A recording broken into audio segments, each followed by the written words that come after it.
Good morning, ladies and gentlemen. At the very outset, I would like to thank the organizers for having given me this wonderful opportunity to interact with you. My job is easy as well as tough because my previous two speakers have said everything about sulphonylureas and I have hardly anything left. So 90% of my talk is over. So let me try and dig out old data and try and figure out whether I can tell you something extra about the modern sulphonylureas. Now, Dr. Mangesh has already talked about the classification of sulphonylureas, and conventional textbooks will not tell you anything called modern sulphonylureas. Actually, it was a term which Sanjay and myself, we came up with during one of the meetings of Sanofi in Colombo when we wrote the first draft of that safest guideline, that how do you differentiate, glyclazide, particularly the extended release glyclazide, the glimepiride, and maybe even the extended release glipizide. And in that particular article, we clubbed these three groups of drugs as so-called modern sulphonylureas, because that's the one that we probably have been using more of late. And across the Atlantic, there is a huge divide, because in the United States, the sulphonylurea which is most commonly used is glimepiride, like in India. And in entire Europe, even during my days in Glasgow, glyclazide was the sulphonylurea that we used, and I think both of them are great molecules to have. And a quick recap about how sulphonylureas work. Dr. Mangesh has already spoken about it, and he's also talked about the sulphonylurea receptor. Now, the sulphonylurea receptor is a heterooctamer, wherein you can see there are 8 units, 4 on the outer side and 4 in the inner side. It's on the basis of the binding of these sulphonylureas to which of these heterodimers it's going to bind is going to be the difference in between the older versus the newer sulphonylureas, and also the EPAC pathway, which is unique for glyclazide, which Dr. Archana also mentioned. And you want the action of the modern or the better sulphonylureas to be only on the beta cells of the pancreas, but you don't want them to work elsewhere. For example, the cardiac tissue where you are worried that it will give you adverse cardiovascular events. So there are certain subtypes of that heterooctamer that you want a binding. And in addition to that, you want that binding to be very quick, you want that binding to be glucose dependent, and you want that dissociation to be also very quick. So if you keep all of these things in mind, essentially you will find that probably the best two sulphonylureas are glyclazide and glimepiride. And additionally, we've been taught that there's something called ischemic preconditioning of the heart, wherein if you block up the cardiac arteries, the myocytes are able to survive for a longer period of time. So this ischemic preconditioning is blocked by a lot of sulphonylureas, particularly the older sulphonylureas, and the newer ones usually spare this ischemic preconditioning blockage, and glyclazide and glimepiride are probably better, and they preserve this ischemic preconditioning, and they even allow drugs like nicorandil to work even if they are on a sulphonylurea. So those are the basic pathophysiological basis of which the newer sulphonylureas might be better than the older sulphonylureas. The other big thing that we all go on talking about is beta cell failure and beta cell death, something which Dr. Mangesh also alluded to. And this is a cell model study which kind of shows that there is distinct differences in the rates of apoptosis when you subject the cells to either glyclazide versus glibenclamide. The other thing is, those of you would have read New England Journal of Medicine, a brilliant article on FOXO1, which tells us essentially that beta cells do not die. In type 2 diabetes, there is a concept called de-differentiation. So with or over a period of time, the beta cells actually get converted into alpha cells. And scientists are now trying to figure out, can we go for de-differentiation so that after a while, once these beta cells have become alpha cells, can you reconvert those alpha cells back into beta cells? So that's, in fact, those of you who were there at the EASD meeting 2 years ago would have heard that particular talk on FOXO. And what's interesting is, if the beta cells were dying, like you show that slide of UKPDS where there is a failure of metformin as well as glibenclamide, then why is the rate of beta cell decline or so-called failure in sulphonylureas almost identical to that of metformin? So that's part of the natural normal history rather than what the drug is doing to the body. That's number one. Number two, Dr. Archana was talking about the advanced trial. Now, the average duration of people who had diabetes was about 6.5 years, and they were followed up for about 7 years. And at the end of it, 3/4 of people were achieving good glycemic control, essentially telling me that at 14 years, 75% of people were still responding to sulphonylureas. So, whether or not this entire concept of beta cell death happens or not is questionable. And whenever you have any new anti-diabetic drug, you will find it comes up with several mechanisms of action and tells you that it reduces insulin resistance, it improves beta cell function. Now hang on, what do they usually use to tell you whether the beta cell function is improved or not? They look at markers like HOMA. Anybody who's got uncontrolled diabetes and is treated for diabetes, whether it's diet, exercise, lifestyle or drugs, the insulin resistance will break. The beta cells function as measured by HOMA will certainly seem better. So we've got to take all of these data that people tend to show us, including some of the slides that I show you, with a pinch of salt, because we really don't know how to assess beta cell function in a living individual. We know a lot of things about what to do in animal model studies. And if you look at each of these molecules, particularly because of the azacyclobenzene ring that Dr. Archana was showing, and I think Dr. Mangesh was also trying to show with the blue sulfonylurea photosensitive receptors, there's a difference between each of these molecules. So it's rather unfair to club all sulfonylureas as one big group, unlike, say, for example, the SGLT2 inhibitors, which I believe there's no difference between each of those molecules. It's more of a class effect for the newer molecules like DPP4 inhibitors and SGLT2s, but the sulfonylureas are definitely distinct when it comes to effects and side effects. So long-term effects, like I've said, it's because of that particular ring that the glycoside probably has a scavenging role or an antioxidant role and maybe even prolonging beta cell function. Now, this is one of the articles that Sanjay had written up, and it again highlights what Dr. Mangesh was trying to tell us, that if you look at various studies, particularly with glimepiride, there might be extra pancreatic effects of the sulfonylureas. And what's important is what is now known as the insulin glucose ratio. Now, the amount of insulin that needs to be released to lower blood glucose is very important. So if you need a whole lot of insulin to neutralize the same amount of glucose, then you are probably not doing well. But if you look at the plasma insulin blood glucose ratio for a drug like, say, for example, glimepiride, you realize that with a slight amount of increase in insulin secretion, the blood glucose level is coming down, essentially telling us that perhaps there is something else in addition to the insulin secretagogue effect of the sulfonylurea that is causing the lowering of the blood glucose level.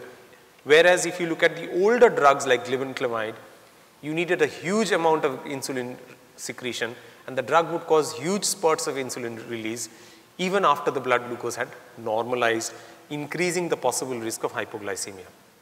If you look at other surrogates, for example, for glimepiride, if you look at adiponectin levels, they seem to be improved. HDL cholesterol levels seem to improve as well. Now, because of the fact my talk talks about the edge of the neosulfonylureas, what happens to insulin sensitivity on individuals who were, for example, already on glycoside and glibenclamide and well controlled? Now, here you don't have that concept of glucotoxicity.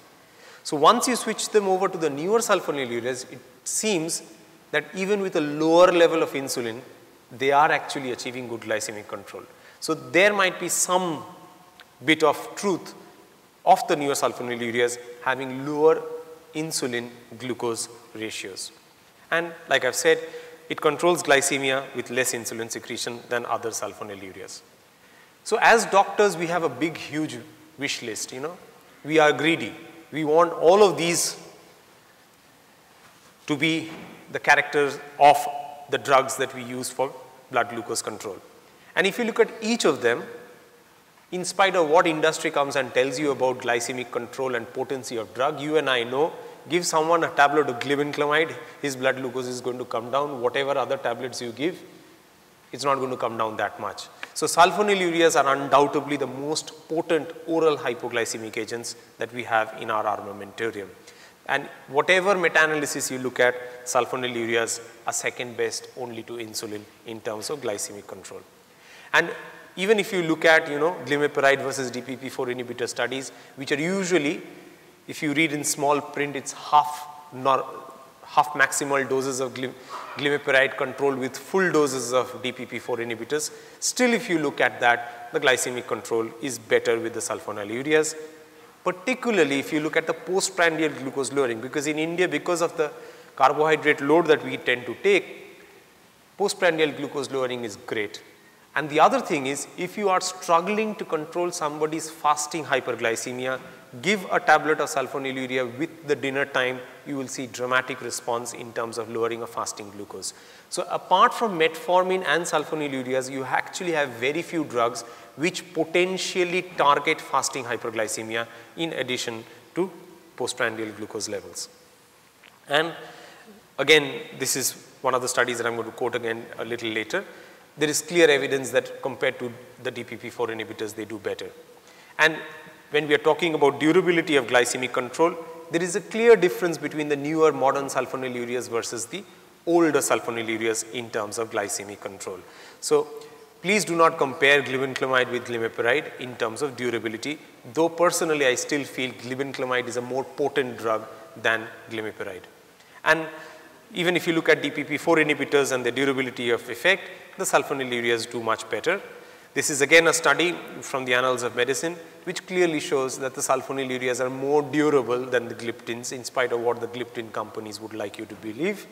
This is a very interesting study because everybody talks that the GLP-1 analogs are the next wonder drugs and that they cause regeneration of beta cells. Evidence does not actually suggest that. You have a comparison of exenatide versus sitagliptin versus glimepiride, and what a surprise, glimepiride seems to be doing better than them in terms of beta cell durability of glycemic control. And again, this is liraglutide plus metformin compared with glimepiride with metformin. 2 years durability of glycemic control is fantastic with glimepiride. Now, in terms of hypoglycemia, I think we've got to look at both sides of the story. There is no point saying that weight gain doesn't happen with sulphonylurea. There is no point saying that hypoglycemia doesn't happen with sulphonylurea. You've got to remember if your patient does not have organ dysfunction. So there is no renal dysfunction, there is no hepatic dysfunction. Patient is following a relatively regular lifestyle in terms of diet and exercise. The chances of hypoglycemia are less. Now, a couple of years ago in one of the American meetings, I heard that the ADA was trying to actually get rid of the sulphonylureas.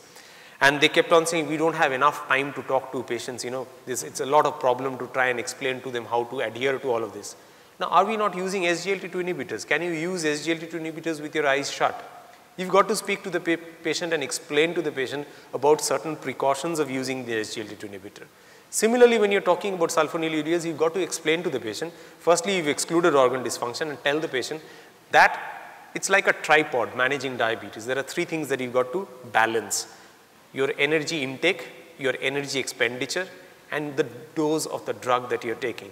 So in case of sulphonylurea, this is very important that you maintain the other 2 adequately so that you don't have a hypoglycemia. And because these clinical data is, should be again taken with a pinch of salt, because these are patients who've actually been taught about these things. This is not like your patient who, for example, I would have perhaps spent only 20 seconds in writing the drug. So if you actually explain it to the patient, if you look at it in a clinical trial, there's very little difference in terms of hypoglycemia and in terms of treatment discontinuation. In terms of weight change, I think it was already highlighted in the advance that there was only 700 grams weight change with glycoside. And there are several other studies also to show that there will be perhaps minimal or marginal change of weight. Now, the drug which causes more hypoglycemia is more likely to cause defensive eating and lead to weight gain. And therefore, if you educate the patient to avoid hypoglycemia in the correct manner, then you perhaps won't have such a weight gain. So even in some of these studies, again, remember this is not real world scenario, this is study settings, that there will be lower weight gain and almost weight neutral effect. Now, this is one of the studies that got published a year and a half ago, called the START study, comparing glimepiride and sitagliptin in combination with metformin, where it seemed that glimepiride was doing better in terms of glycemic lowering, whether it's the fasting and the postprandial, hypoglycemia was not significantly greater. Remember, you did not include anyone with organ dysfunctions in this patient study group, and that the BMI did not change significantly. In terms of the CV safety, this year we are all looking forward to the publication of the Carolina study, where linagliptin is compared head-to-head with glimepiride in terms of cardiovascular outcome. In that particular CV outcome trial, I would hope and pray as an Indian that it comes out as a non-inferior trial. Then all of this rubbish about, the sulphonylureas being bad drugs will be sorted for once and for all. And you look at any meta-analysis, you will find that there is a big difference between the individual molecules of sulphonylureas. Whereas the older molecules, you still have that signal that there might be increased risk of having cardiovascular disease. The newer ones actually try to suggest that they are relatively neutral. And there are even studies in the post-myocardial infarction setup showing that sulphonylurea like glimepiride might be even as good or as bad as metformin in terms of cardiovascular outcome. The TOSCA IT has already been discussed by my previous speakers. I'm not going to bore you with all of these meta-analyses. Now, cost effectiveness was already touched upon, but and if you look at all of these QALY studies, whether you compare it with, and this is an American study comparing it with sitagliptin, clearly showing that things are better. This is one of my favorite slides. Now, I've tried to base it on my day-to-day clinical practice. Imagine someone after metformin is either on an SGLT2 or a premium DPP4 inhibitor-based therapy compared to sulfonylurea-based fixed-dose combination. Essentially, you save about 30 rupees a day, an annual savings of 11,000 rupees.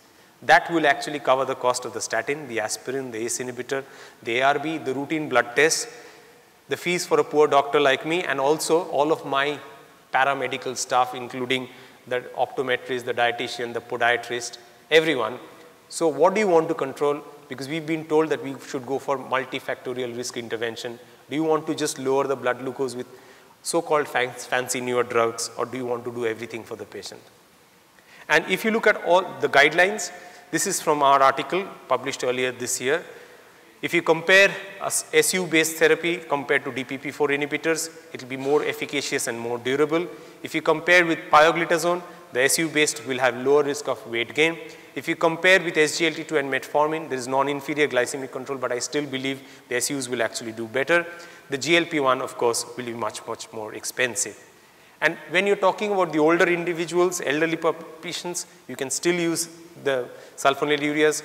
Type 2 diabetes with CVDs, you can use the newer sulphonylureas. Mild to moderate renal impairment with dose adjustment you can use.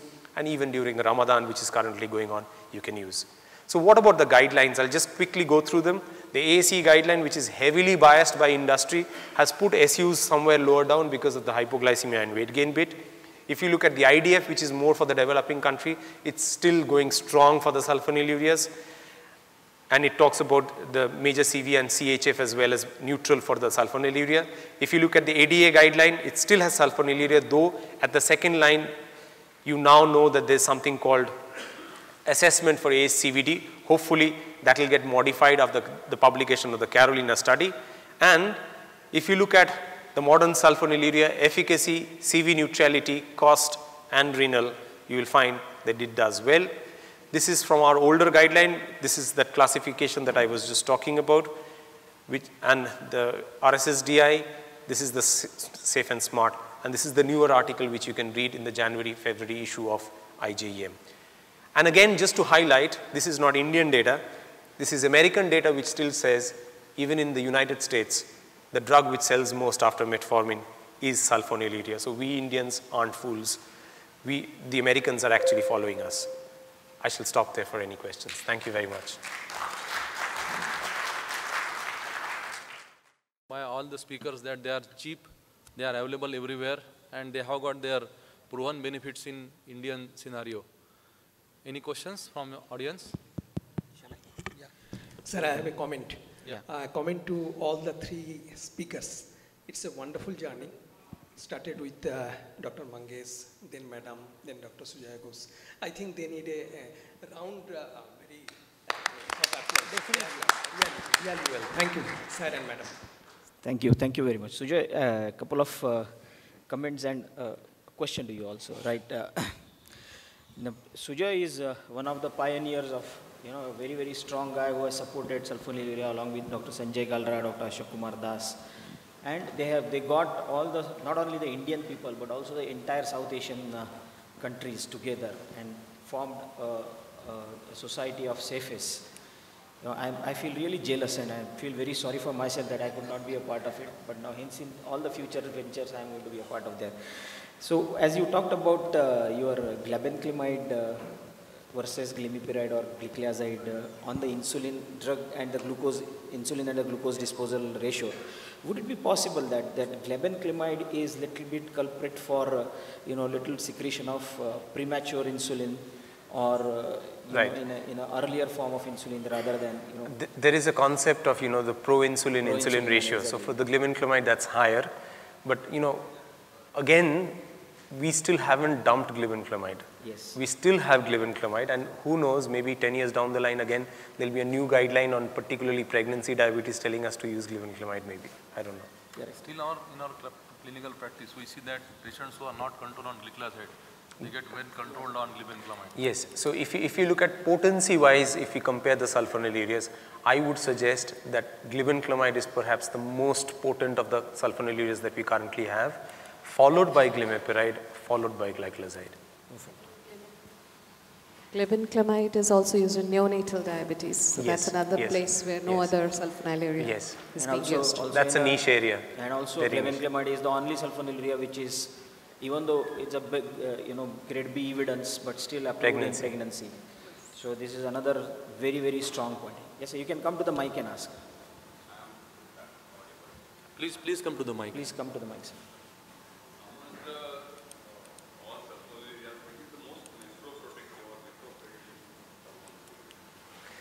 Right.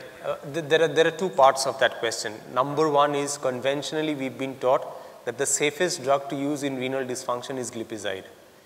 But when you talk about evidence in terms of renal outcome data, I think the gliclazide based advance has got good data. And a couple of comments that I thought I would make is, one of the studies that ma'am perhaps missed out was the VADT study. So if you look at VADT was entirely glimepiride backed data.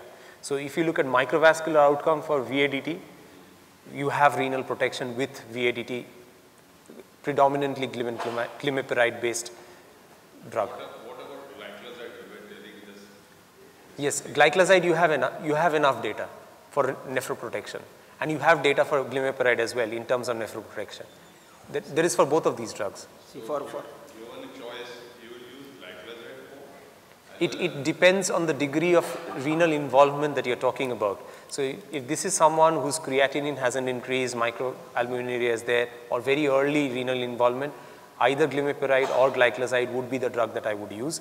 But once the creatinine has started rising or the eGFR has started declining, if I use a drug, a sulfonylurea, I would probably be more tempted to use glipizide because it's a shorter acting drug and the chances of hypoglycemia is going to be lesser. But having said that, we still have enough data for mild to moderate degree of renal dysfunction where you can still continue with your glimepiride and the gliclazide, preferably not the extended release gliclazide. We see a lot of combinations in prescriptions of diabetologists. Combination of two sulfonylureas. That's not rational. That's not rational. It's absolutely irrational. Not even. That's not rational. Because I've had some doctors telling me I'm giving a long-acting sulfonylurea at night to control the fasting and a short-acting sulfonylurea. It's not rational. Even it's not rational to combine sulfonylurea with glinetides also. Yeah, And I think there is about the same question. lack of data as far as glyphosate is concerned, because no pharma company is supporting that compound. Agreed, because it's gone off patent.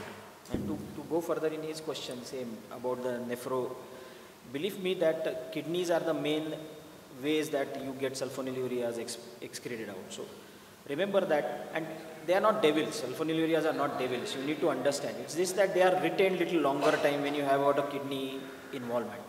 So that's the only area where you have to be a little careful. They don't cause any renal damage per se, or they are not going to worsen the kidney failure. That the only way that sulfonylurea are in the limelight primarily because they are excreted primarily through kidneys. And that's the reason why you need to be a little careful, because sulfonylureas can be a little bit retained longer in the situation of a nephro compromise That is the place where you need to be a little careful. This is the last question. My question is where should we stop in terms of glimepiride dosage? 6 milligram, 8 milligram, because we have now 4 milligram of glimepiride Right. combination. Where should we stop? For any sulfonylurea, the half maximal dose is perhaps where you're going to get most of the benefit. Thereafter, the dose response curve is not going to be a straight line, but relatively more plateaued. But having said that, you can go up to 8 milligrams of glimepiride. That's what literature tells us. How rational is it to combine maglitinides with sulfonamide? Because we see a lot of cardiologists prescribing the two together in the same prescription. I would not use it. That's what I told you. It's not even rational to combine glinetides or glinides with sulfonylurea because they are technically same mostly. Thank you all speakers. Thank you very much.